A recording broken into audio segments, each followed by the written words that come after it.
Welcome, Colonel Hemant Saxena, author of Olive Diaries, with 30 years plus experience in the army. Now let's know more about you. Okay, thank you, Ravi. Thank you very much. Thanks for having me in the podcast. Uh, it's very difficult to say something about yourself, especially to a friend of long time. You recall we were together in the academy days. Yes. So this is a very peculiar situation, but I guess all the viewers और जो ये सब podcast देखेंगे उनके लिए ज़रूरी होगा. I am Hemant Saxena. Joined army after doing my engineering in long back 1984. Stayed in the army for till 2015. In between, I was actually commissioned into Corps of Engineers.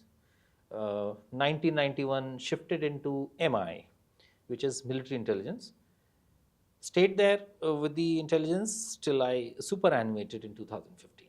So yes, it's been a long checkered journey, interesting journey, and not one moment of regret.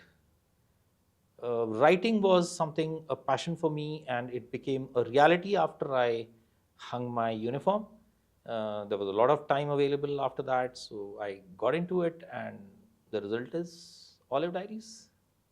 Now tell me one thing. 30 years in the army, you were trained so well, and changing over to become an author. अब वो training और author बनने में कोई समानता है, कोई फर्क है? नहीं Ravi, I don't think there is any कोई समानता नहीं है. ऑथर है और सोल्जर है. So if you ask me whether I had any training to become an author, sorry, none whatsoever. But let me tell you one thing. You will also recall जब हम लोग एकेडमी में थे और हमें सर्विस राइटिंग पढ़ाई जाती थी, तो we used to be given those 4 cardinal principles of service writing: clarity, brevity, purpose, and organization. That's right. And I have not forgotten that. I try to be clear in what I'm trying to say. I try to use minimum words so that I can express myself. So clarity and brevity is there. And when I put across my stories, मैं generally एक structure बना लेता हूँ कि मुझे कैसे present करना है इस character को. So that's my organization. And all my stories have some message or the other.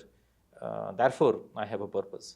So बस इसी आधार पे लिख रहा हूँ. Hopefully it is received by people, and I continue to get the love. एक बात बताइए आप, ये ऑलिव डायरीज एक्चुअली कब कैसे शुरू हुई? वो तो ठीक है, समझ में आया, रिटायरमेंट के बाद में आपने जो है लिखना शुरू किया, that is one thing, but must have started somewhere. What is the background? Okay, Ravi, Olive Diaries, leave Olive Diaries aside. Now I'll talk like an author. Yes. सभी कहानियाँ जो होती हैं ना, वो एक्चुअली चल रही होती हैं. It might look like a very clichéd thing, लेकिन कहानियाँ हर मोमेंट हो रही हैं. इस समय भी कोई ना कोई कहानी कहीं ना कहीं हो रही है. If we are sensitive enough, we are open enough to receive what this environment is giving us, then the stories will come into the text, come into the life, and this will be available for people to see. So in this case also, Olive Diaries also, when I got into army, उस दिन से लेकर के जब तक मैंने अपना पूरा टेन्योर पूरा नहीं कर लिया 2015 तक, कुछ ना कुछ होता रहा, कुछ ना कुछ चीज़ें हुई. जब वो चीज़ें जहन में रहीं, वो मन में रहीं और लोगों की याद बनी रही. You remembered people, you were inspired by some people, certain things touched you from inside. So वो चीज़ें जो मेरे साथ रहीं, उनको I kept making a small note of it, because उस समय मेरे दिमाग में ये नहीं था कि whether I will be able to really take these and write any kind of a book on that. But later on I realized that I have the responsibility of bringing these stories to the readers. इसलिए olive diary हुई. लिखना actually बहुत बाद में हुआ.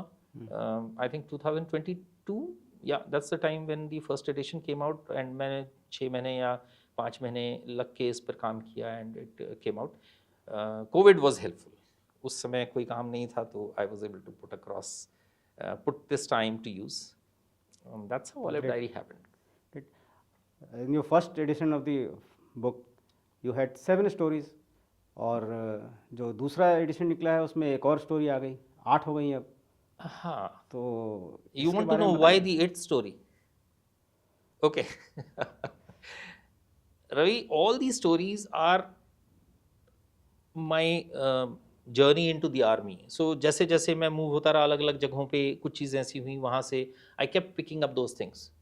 जब ये publish हो गई और आई वॉज वर्किंग फॉर कि मुझे सेकेंड एडिशन के लिए क्या करना चाहिए, which was this year, I realize that during my training days, training into the Indian Military Academy, I came across a personal crisis involving my health, and that was a very telling moment. It was something, मतलब वो रास्ता बदल सकता था मेरी ज़िंदगी का. तो वो मोमेंट था जिसमें मुझे ऐसा लगा कि and something happened. Though I got over this crisis, I passed out with everyone else. But एक मोमेंट बड़ा क्रिटिकल आया था जब मुझे ऐसा लगा कि I will not be able to pass out with this thing. It may also happen that I may suffer some serious medical issues concerning my health, leg particularly. I had a stress fracture during the training. तो उस period में जब मैं बाहर भी आ गया तो there was something which, एक मॉरल डायलेमा मेरे अंदर रहा, which stayed with me for a long time. और फिर मुझे बाद में ऐसा लगा, when I understood the real meaning of what and how things happened in that, तो मुझे लगा कि एक और ऐसी स्टोरी है जो सबके सामने आनी चाहिए. And that's how the eighth story, which is called 10 Mile Run, became part of Olive Diaries. Great. So, So, which, sorry. Out of all these 8 stories, which one you think is the weakest story out of? Nobody asked the weakest story, Ravi. But must be. You should ask me which is the best story you like. That's what my job is, to find out the weakest. मुझे अगर ऐसा जवाब देना हो तो मैं शायद ये कह दूं कि हर ऑथर को उसकी कहानियां बहुत पसंद होती हैं, सारे बच्चे हैं उसके. I think I'll not do that. That's what I was expecting from you. All my babies, so I love them all. No. I do love them all. They are all my babies. I agree with that part. मैं ऐसे नहीं कहूँगा कि कोई week story है इसमें, but मैं ये ज़रूर कहूँगा कि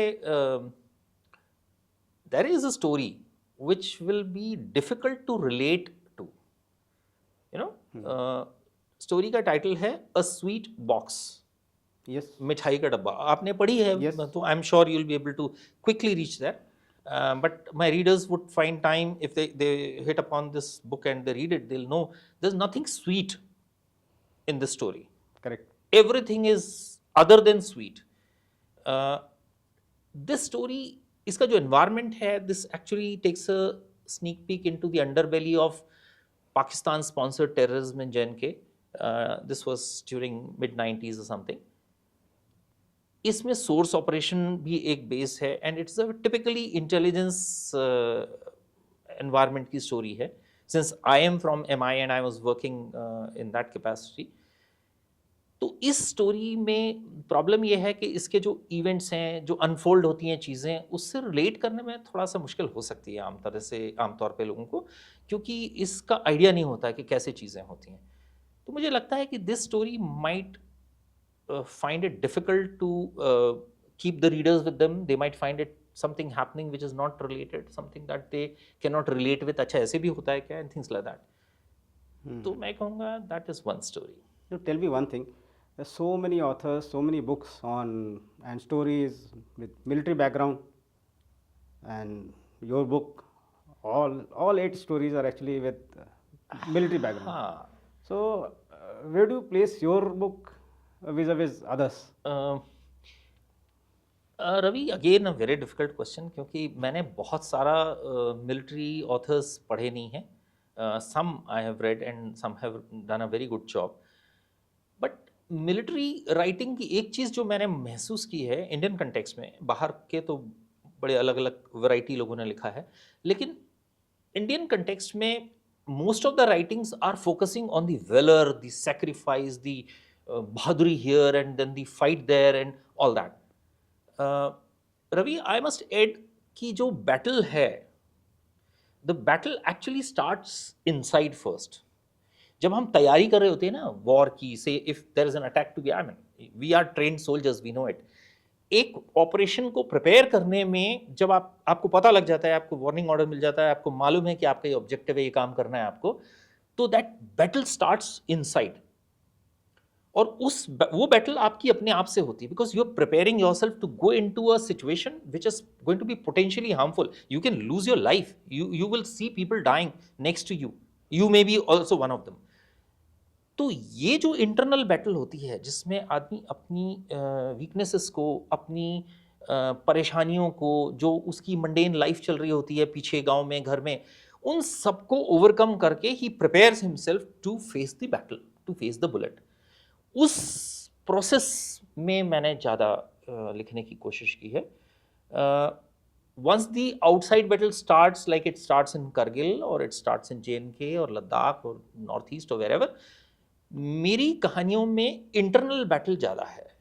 मेरी कहानियाँ तब शुरू होती हैं जब that turmoil, the battle starts from inside and the person is trying to overcome his own vulnerabilities, his own weaknesses and be prepared.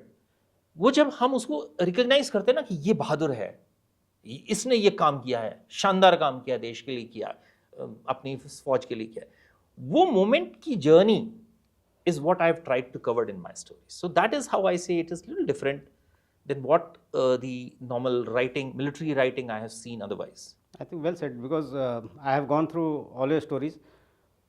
It starts with like one of these most interesting one that I found was Breaking the Bank, then Kohi Paima. Yeah. That was the story based on Kargil, and that too emotions of, and talking about the diaries of a Pakistani officer. Yes. And parallel story running here about हमारे अपनी our own officer. बिल्कुल। So that way you have portrayed the emotions extremely well. Tell me, which kind of emotions you find easy to portray, or that's you love to do that? या सो जब एक आप कोई story कर रहे होते हैं या कैरेक्टर को डेवलप कर रहे होते हैं, एक सिचुएशन डेवलप कर रहे होते हैं, तो उसमें एक this a bouquet of emotions. अगर वो रूरल बैकग्राउंड से आया है तो उसकी अलग लाइफ स्टाइल होती है, अगर वो अर्बन बैकग्राउंड से आया तो वहाँ की अलग लाइफ स्टाइल होती है। तो it I would say that एक पर्टिकुलर इमोशन होता है जो बहुत आसान मतलब लगता है आपको एक पोर्ट्रे करना। सबसे अच्छा लगता है जब आप किसी ऐसा एक एनवायरनमेंट पूरा क्रिएट कर लेते हो with all the emotions coming from various characters of your story, and कोई अगर पढ़ के बोलता है कि हाँ ऐसा लगा कि हम वहाँ पहुँच गए, तो I don't know how to answer this question Ravi. मैं ये कहूँगा कि emotions barring romance, all other emotions I find I'm very happy to deal with. Romance is very difficult for me, not because I am unromantic. I am not. Good. The problem is that I find romance is a very private matter. और जब मैं उसके बारे में अगर लिखने की कोशिश करता हूँ तो मुझे कभी ऐसे लगने लगता है यार am I really invading into his personal space? ये उसके बहुत innermost emotions हैं. Should I really be writing about it? तो वो उससे मुझे बड़ा hesitation होता है, तो इसलिए I find it very difficult to create an romantic environment. बाकी emotions I can deal well. Good. And of all these stories and numerous characters, which one would you consider to be the most complicated character? Okay. In कहानियों में Ravi, I'm sure you would have seen there is a story called Peer Saab. Yes. Peer Saab, yes. Peer Saab is based in JNK. The protagonist is a local Bakarwal character, Barkatullah Chaudhary. Correct. He is also the area commander of Pakistan's Tanzim Al-Badr, which was operating in Jammu and Kashmir. When I was working on that character, and let me assure you, Ravi, all these characters do exist.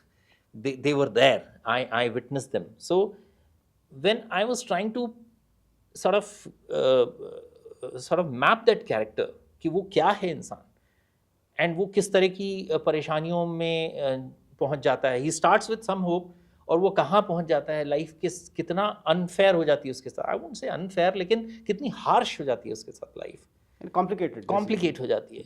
And he does not leave one thing. वो अगर ये तय कर लेता है कि ये गलत है और मुझे ये छोड़ना है, तो वो करके रहता है किसी भी कॉस्ट पे. तो मुझे ऐसा लगा कि ये बहुत ज़्यादा कॉम्प्लेक्स कैरेक्टर है, इसलिए मुझे वो ज़्यादा पसंद भी है. You expressed your choice of stories, पर मुझे पीर साहब बहुत ज़्यादा पसंद है. I find it very very challenging and interesting. So, any character when you were portraying or writing the book made you cry? Yes Ravi, एक स्टोरी है, it's called entangled. This is the story of illegal migrants from Bangladesh Okay.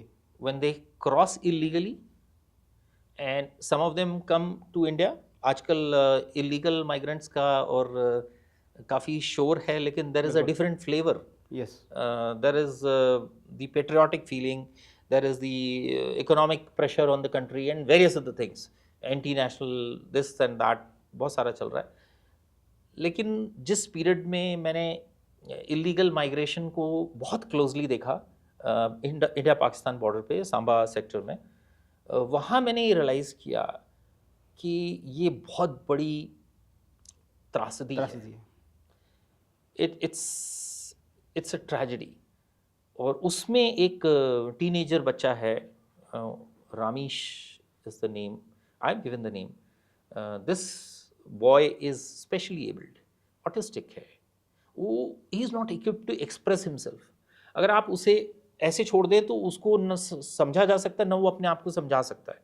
And he is part of a group which is carrying out the illegal migration. They get caught at the border and all sort of things happen. I don't want to take away the interest of anyone who wishes to read the book. But जब भी मैं उस बच्चे की याद करता हूँ, I really feel very sorry. I feel like crying. शायद मेरे आंसू नहीं दिखते होंगे, but my heart definitely cries for him. Yes. I also read that story, and I think you'll agree with me. Yes, You'll agree with me. fully agree with you on this. Pathetic. Yes. And उसमें problem यह है कि किसी की गलती नहीं है, तो इसीलिए बहुत बुरा लगता है. Now just tell me, what is your vision for Olive Diaries? Where do you want to? This is a good question. Ravi, I would like to see this becoming a web series.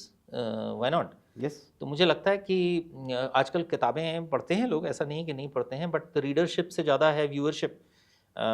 Podcast हम लोग कर रहे हैं. आई am sure you decided not to write a book but to go into this visual thing. But I read it. That's why I am able to do it. I know. नहीं, मैं jokes apart, I would definitely love to see this coming as a web series if it's possible. That would be the ultimate thing for me, because I want these stories to reach far and wider. मैं चाहता हूँ कि लोगों तक बहुत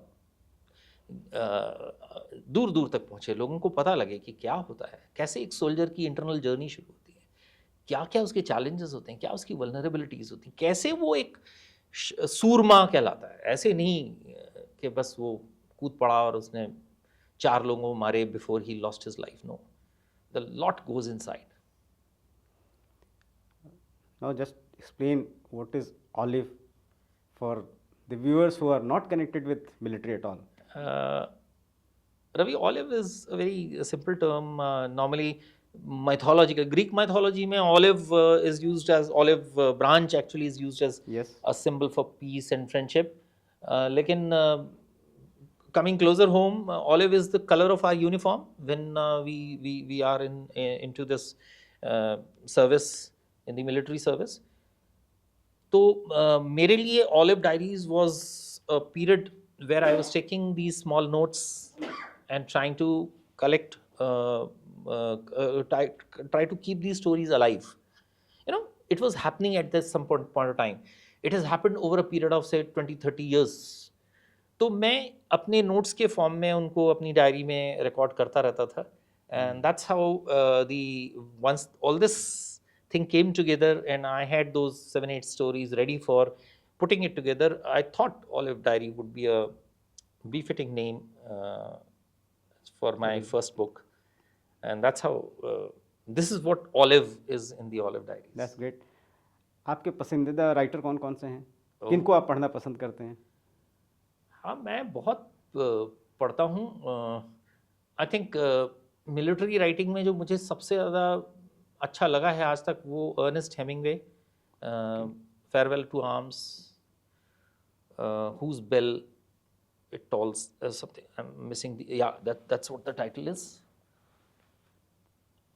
and वो आदमी अनोखा है, मिलिट्री राइटिंग में उसका जवाब नहीं. और in fact let me quote a very interesting story. It is called a 6-word story. आपने शायद पता नहीं whether you come across with that. There are only 6 words in his story, one of the stories. These words are for sale, Okay. baby shoes, never worn,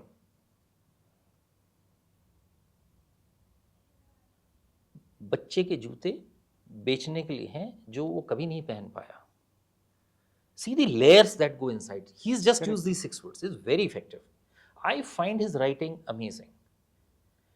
But he's not alone. I like Paulo Coelho. He's a great author.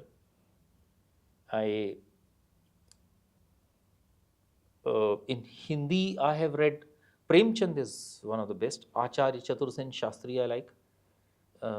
Hindi में और भी हैं. विमल मित्र के कुछ translations हैं जो मुझे बहुत अच्छे लगते हैं. कभी जब फिलोसफिकल चीज़ें पढ़ने का मन होता है, स्पिरिचुअल पढ़ने का होता है, तो मैं ओशो भी पढ़ता हूँ, सदगुरु भी पढ़ता हूँ.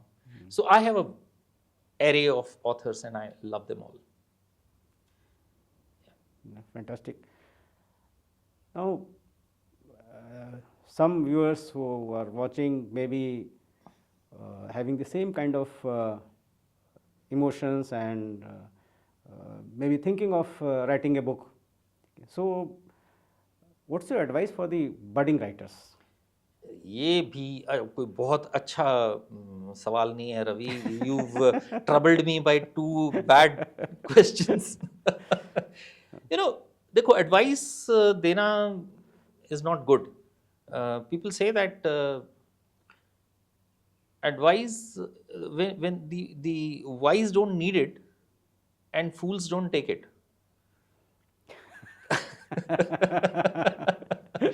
लेकिन मैं ये कहूँगा कि अगर कोई एक्चुअली सिंसियर है, उसको ऐसा लगता है कि expression is this is what his forte is and he wants to actually explore, it's a very good thing to do. But 2 चीज़ें, एक तो ये कि आप क्यों लिखना चाह रहे हो वो बड़ा क्लियर होना चाहिए. आप अगर कमर्शियल सक्सेस की बात कर रहे हो, आप अगर बेस्ट सेलर बनना चाहते हो, अगर ऐसे कोई सपने लेकर के आप लिखना चाह रहे हो, I'm sure not everyone becomes the best seller, not everyone becomes a commercial success. And Ravi, let me say, even commercial success is a very overhyped kind of a thing. I don't want to be in the shoes of commercially successful people. Let me say this with complete honesty and integrity. And if someone is actually writing, कुछ अगर कोई आप लिख रहे हो, वो आप अपने आप को इवॉल्व करने के लिए लिख रहे हो, आप जिंदगी की समझ पाने के लिए लिख रहे हो, तो आप लिखो. एक मेरे को बड़ी पोएम याद नहीं है एक्चुअली, मेरे फोन में होनी चाहिए. If you permit, I would like to read few lines out of that. Yes, why not? This is a very great advice for authors. Charles Bukowski is the author. Let me just see. And हाँ, उसका Hindi translation भी है. I'll read this. Please. And all those who are actually wanting to go into this writing field must listen to this carefully, evaluate this, don't follow this, evaluate this. So it says, the title is mat likho. मत लिखो what an advice It says, अगर फूट के ना निकले, correct बिना किसी वजह के मत लिखो। अगर बिना पूछे बताए न बरस पड़े तुम्हारे दिल और दिमाग और जुबां और पेट से, मत लिखो। ओह माय गॉड अगर घंटों बैठना पड़े अपने कंप्यूटर को ताकते हुए या टाइपराइटर पर बोझ बने हुए खोजते कमीने शब्दों को, मत लिखो। वाह अगर पैसों के लिए या शोहरत के लिए लिख रहे हो, मत लिखो। अगर लिख रहे हो कि यह रास्ता है किसी औरत को अपने बिस्तर तक ले जाने के लिए, मत लिखो। अगर बैठ के तुम्हें बार बार करने पड़ते हैं सुधार, जाने दो। अगर लिखने की बात सोचते ही होने लगता है तनाव, छोड़ दो। अगर किसी और की तरह लिखने की फिराक में हो तो भूल ही जाओ। अगर वक्त लगता है कि चिंगाड़े तुम्हारी अपनी आवाज, तो उसे वक्त दो, पर ना चिंगाड़े गर फिर भी तो सामान बांध लो, मत लिखो। अगर पहले पढ़ के सुनाना पड़ता है अपनी बीवी या प्रेमिका या प्रेमी को या माँ बाप या किसी अजनबी आलोचक को, तो तुम अभी कच्चे हो। अनगिनत लेखकों से मत बनो उन हजारों की तरह जो कहते हैं खुद को लेखक, उदास और खोखले और नक्शेबाज, स्व मैथुन के मारे हुए। दुनिया भर की लाइब्रेरियां त्रस्त हो चुकी हैं तुम्हारी कौम से, मत बढ़ाओ इसे। दुहाई है, मत बढ़ाओ। जब तक तुम्हारी आत्मा की जमीन से लंबी दूरी के मारक रॉकेट जैसे नहीं निकलते लफ्ज, जब तक चुप रहना तुम्हें पूरे चांद की रात के भेड़िए सा नहीं कर देता पागल या हत्यारा, जब तक कि तुम्हारी नाभि का सूरज तुम्हारे कमरे में आग नहीं लगा देता, मत लिखो, मत लिखो। क्योंकि जब वक्त आएगा और तुम्हें मिला होगा वो वरदान, तुम लिखोगे और लिखते रहोगे जब तक भस्म नहीं हो जाते तुम या ये लिखने की हवस। कोई और तरीका नहीं है, कोई और तरीका नहीं था कभी। I found this very blunt, very but very meaningful. Every line. हाँ, इसलिए मुझे हमेशा लगता है कि यार पहले सोच लो क्यों लिखने जा रहे हो। अगर वाकई लिखना एक तुम्हारी जर्नी है, इंटरनल जर्नी है, तुम कुछ खोजना चाहते हो, फिर तो ठीक है, बट और कोई रीजन नहीं होता लिखने। It's basically a very passionate affair. You have to have passion for writing. Okay, otherwise it will not कम।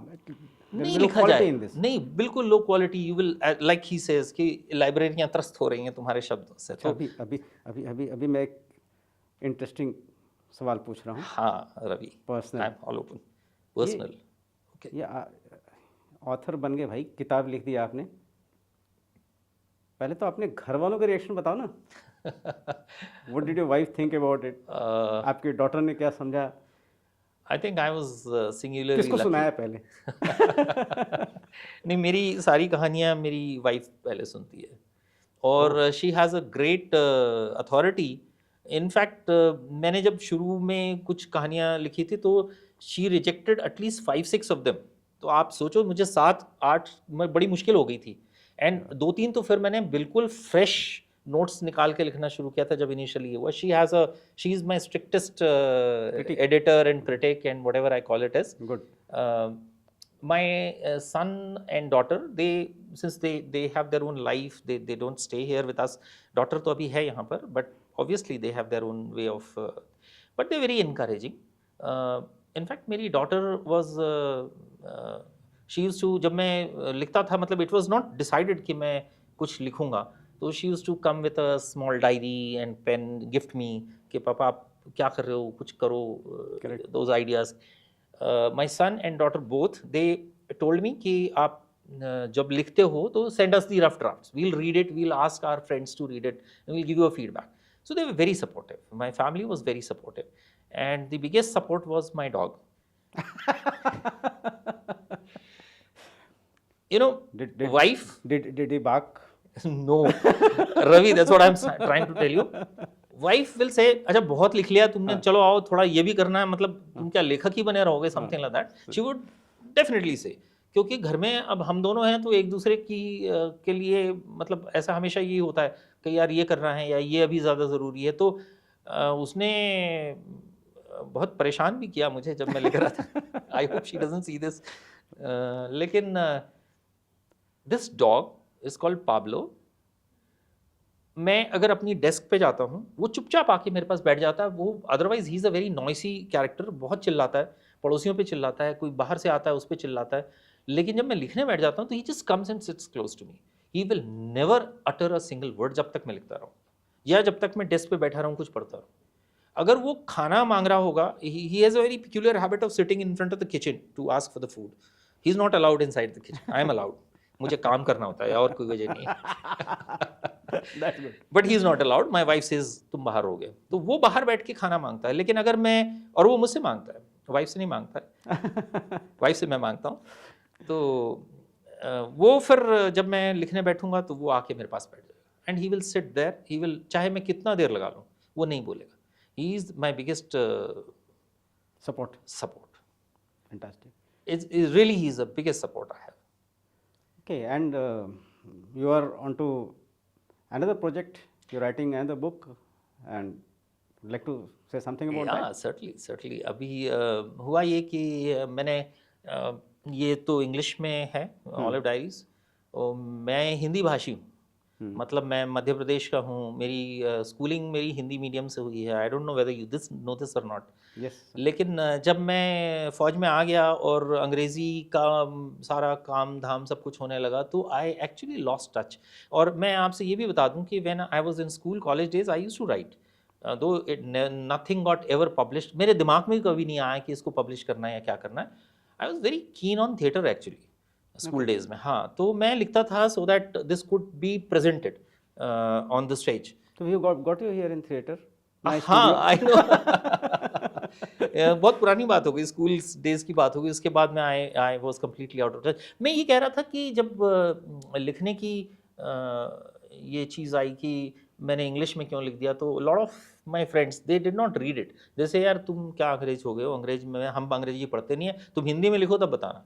तो that is how something struck me कि no, I should not lose touch. अब मैं ये हिंदी में बोलना चाहता हूँ एक्चुअली. मुझे अपनी भाषा का, अपनी मातृभाषा का के टच में बना रहना चाहिए, संपर्क में बना रहना चाहिए. और मुझे दोबारा कोशिश करनी चाहिए. एंड बहुत मुश्किल है हिंदी में लिखना. मैं महसूस कर रहा हूँ, मैं इतने दिनों से प्रयास कर रहा हूँ. ये जो अभी मैं एक उपन्यास लिख रहा हूँ, इट इज़ कॉल्ड दरार, एक गैर ज़रूरी कहानी. तो ये उपन्यास मैं चाहता था कि पिछले साल 13 अप्रैल को रिलीज़ करूँ. ओह. हाँ, क्योंकि ये सियाचिन की पृष्ठभूमि पे एक बहुत सारा मेजर हिस्सा वहाँ होता है. आपको याद होगा operation Meghdoot was conducted on 13th of April. Correct. 1980. Baisakhi. हाँ, सो मैं चाहता था कि ऐसे टाइम से मैच करके वो, तो ये पूरा साल निकल गया. इस साल का भी 13 अप्रैल निकल गया. I have not been able to reach anywhere closer. मुझे लगता है कोई 30-35 हज़ार शब्द अभी मेरे हुए हैं. और तो दरार बड़ी हो गई है एक्चुअली. बढ़ती जा रही है. दरार बढ़ती जा रही है. I hope I don't get consumed in it, but it's good to be consumed in your writing. I love whatever time I spend writing. It's the best time I spend in the day. All the best to you for your next project. Thank you. दरार के लिए आपको हमारी हम लोग की तरफ से ढेरों शुभकामनाएं. जल्दी ख़त्म करिए ताकि एक और मौका मिले एक अच्छा सा आपके साथ बातचीत करने का. और ऑलिव डायरीज़ के लिए हमारी तरफ से जो है सक्सेस. आपको पहले से जो है बता दे रहा हूँ कि मुझे अच्छी लगी, और मैं तो अपने व्यूअर्स को बोलूँगा इसको खरीदिए, पढ़िए, क्योंकि जो पेजेस को पलट करके और कहानियों में डूबने का जो मज़ा होता है, ठीक कह रहे हैं, वो अपने आप में अलग ही होता है. हम भले ही यहाँ पे कितनी बातें कर लें उसके बारे में, लेकिन जब तक आप उसको किताब को हाथ में ले करके उसके पेजेस नहीं पलटेंगे, हाँ, तब तक वो किताब के पन्नों की खुशबू होती है। हाँ, बिल्कुल मज़ा ठीक। वो थैंक यू, मज़ा आ ही नहीं थैंक यू सकता है। ये इसमें हमने जो है सारे पेजेस जो है कुछ अंडरलाइन किए, कुछ कोने मोड़े, नहीं कर सकते वो। थैंक यू ठीक रवि, है, thank you unless for you have the giving book। So much of love to this book and मैं उम्मीद करता हूँ कि हमारी इस बातचीत से कुछ लोगों को ऐसा लगे कि ये पढ़ने लायक किताब है। Thank you so much. Nice talking to you. Thank you. Yeah. All the best, Kanal Hemant.